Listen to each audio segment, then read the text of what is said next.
नमस्कार मित्रांनो, लग्नानंतर होईलच प्रेम या मालिकेच्या येणाऱ्या पुढील भागात आपल्याला खूप मोठा ट्विस्ट पाहायला मिळणार आहे. मित्रांनो, काव्याला जे आहे ते आता वाटू लागलेलं आहे की जीवा नंदिनी ताईवर प्रेम करू लागला आहे. त्यामुळे ती खूप अस्वस्थ असते कायम. सकाळी जेव्हा पोलीस आले होते तेव्हा देखील जीवाने स्पष्ट सांगितलं की नंदिनी याची बायको आहे.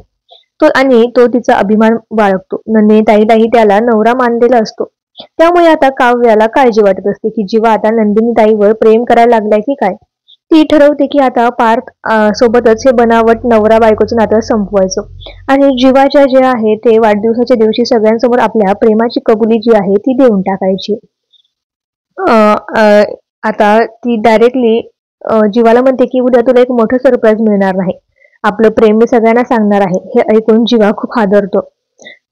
त्याला वाटतं की जर काव्याने सगळं सांगितलं तर घरात गोंधळ उडेल. तरीही काव्य जी आहे ती सर्वांसमोर सांगते की ती आणि जीवा एकमेकांवर प्रेम करत होते आणि हे मागच्या वर्षभरापासून सुरू आहे. ती जीवाला सांगते काहीतरी बोल, सगळ्यांना सांग की तुझंही माझ्यावर प्रेम आहे.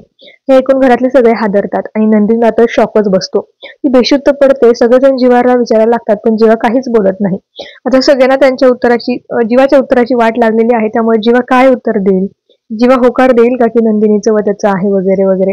हे सगळं पाहणं रंजक आहे. पण तुम्हाला मालिका आवडते का? आणि तुम्ही मालिका पाहताय का? हे आम्हाला कमेंटमध्ये कळवायला विसरू नका. धन्यवाद.